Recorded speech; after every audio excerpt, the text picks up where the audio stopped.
आपसे नहीं है, उनसे नहीं है तो किससे है? सीएम साहब से मिलने, डीएम साहब से मिलने, क्या चाहते हैं आप? आप क्या चाहते हैं कि वो 200 के साथ यहाँ पर आए, हम 400 के साथ सड़क घेर लें? क्या चाहते हैं आप? डीएम साहब यहाँ दिए थे, वहाँ गया तो चौकी को हमको बुलाया जा रहा है, हमारे घर में कोई नहीं है। पुलिस उल्टा बंद कर देगी, नया नहीं मिलेगा। चौकी पे गए थे हम लोग को बुलाकर। आपको कितना समझ में आ रहा है, कितना समझ में नहीं आ रहा है, लेकिन मेरी बात ध्यान से समझ लीजिए, आप भी और आप भी। न्याय अगर नहीं मिला तो आप लोग मेरे साथ सड़क पे खड़े होने के लिए तैयार रहिए, और मैं धमकी नहीं देती हूँ, आपको बहुत अच्छे से पता है। ये आपका काम है, तहरीर कुछ और है और आपकी धाराएं कुछ और हैं। आप डाइल्यूट कर रहे हैं प्रकरण को। क्या चाहते हैं? ताकि लाशें मिट जाएं? क्या चाहते हैं आप?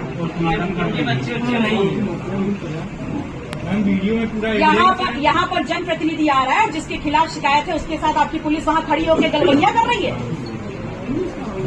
नहीं, मैं अंधी नहीं हूँ, मैं देखते हुए आ रही हूँ। 100 मीटर पहले जरा पता करिए। मैम वीडियो में पूरा एविडेंस है कि लाइनदार एसपी से बात करके तब वो बाउंड्री करा रहे हैं। इसको आप जल्द से जल्द करिए तहसीलदार साहब, याद रखिए। और ये एफआईआर में जो धाराएं हैं ना, उसको सही धाराएं अंकित करवा दीजिए। मैं आप दोनों लोगों को ही 48 घंटे का वक्त दे रही हूँ। 2 दिन आपने मांगे थे, आज संडे है, मैं 2 दिन आप लोगों को और दे रही हूँ। मैंने आपके अधिकारियों को भी यही बताया कि 2 दिन का वक्त और दे रही हूँ। जिस स्पीड से आपको रिपोर्ट लगानी है लगाइए। 2 दिन बाद में क्या स्टेप होगा वो आप सब देखेंगे। जिनसे इनकी बात हुई, विवाद हुआ है, जो सर फटा है, क्या वो सेकंड पार्टी से आपने क्वेश्चनिंग की?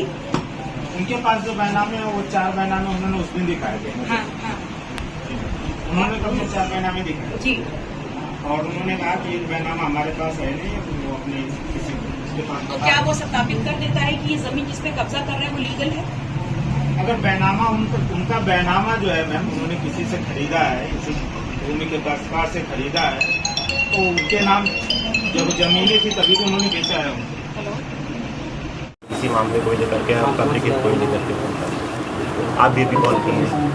असल में इस सरकार में जो आमतौर पर देखा जा रहा है कि अधिकारी इतनी ज़्यादा मीटिंग्स में बिजी रहते हैं जिसका आउटकम जनता को नहीं दिख रहा। और इस सरकार में जो प्रशासन है और जो बेसिकली पुलिस है वो इतनी ज़्यादा बेलगाम हो चुकी है कि भारतीय जनता पार्टी की सरकार में जो हर तरफ सावन दिखाई दे रहा है ना, उसमें इस सूबे के हर जनपद में, हर गली में बहुत ही ज़्यादा सामंती सोच वाले छुटभइये जो भूमाफिया हैं वो कुकुर मुत्ते की तरह उग गए हैं।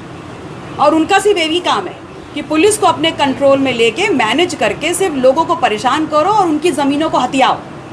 अब अगर आपके सामने उदाहरण के तौर पर देख लें तो ये एफआईआर है जिसकी तहरीर में साफ साफ लिखा है कि हमारी ज़मीन पर कब्ज़ा किया जा रहा है।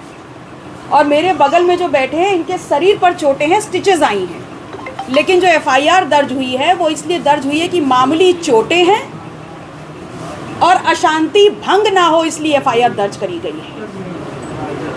इसमें बीएनएस की धारा 329 कहाँ है, जिसकी ज़मीन पे कब्जा हो रहा है, जिसने तहरीर दी है और अपनी साफ क्लियरली मेंशन किया है कि ज़मीन पे कब्जा है, उसके परिवार को मारा गया है, सर पे स्टिचेस आती हैं, तो 117, 118 कहाँ है, 329 कहाँ है?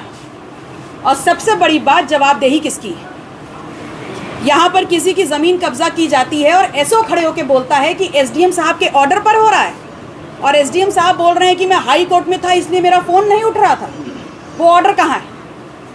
वो कौन सा ऑर्डर है जो किसी भी व्यक्ति को अपनी ज़मीन पर या दूसरे की ज़मीन पर दीवार खड़ी करने की परमिशन देता है? सामने जो एक परिवार रह रहा है उसको मार करके, उसको बुरी तरह आहत करके, कौन सा ऑर्डर है एसडीएम का? ऑब्जेक्शन क्या था इस परिवार का कि आपकी जो ज़मीन है उस पर आप अपनी 4 दीवारी बनाइए, लेकिन हमारी ज़मीन पे कब्ज़ा मत करिए। और अगर ज़मीन पे कब्ज़ा उन्होंने किया है तो निश्चित तौर पर ये जो चौकी, ये जो थाने में लोग बैठे हैं ना, जो इन कुकुरमुत्तों को बड़ा होने में मदद कर रहे हैं, इनको जवाबदेही होगी, इनको जवाब देना पड़ेगा। इतनी आसानी से ये कमेरा समाज की जमीन, घर, उनकी इज्जत, उनके सामान पे कब्जा नहीं कर सकते। कागजों में तो ऑल इज वेल बता रहे हैं, कागज पे तो ऑल इज वेल बता रहे हैं। नहीं, ऑल इज वेल तो पूरी सरकार उत्तर प्रदेश में बता रही है। अगर ऑल इज वेल एवरीवेयर है, then where is the well? Let me know that, because whenever we people are calling the administration, they are simply saying that we are into meeting. What kind of meeting you are having?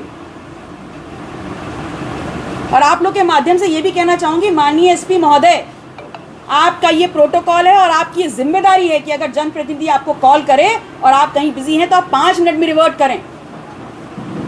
और मैं यहाँ पहुँच रही हूँ, ये जानकारी सबको है, लेकिन कहीं जवाब ना देना पड़े इसलिए एसओ बगल में खड़ा है 200 मीटर पे, लेकिन उसके कदम यहाँ तक नहीं पड़ रहे हैं। तहसीलदार आसपास घूम रहा है अपनी गाड़ी में, लेकिन उसकी हिम्मत नहीं है कि वो यहाँ करके जवाब दे पाए। सीईओ की भूमिका पर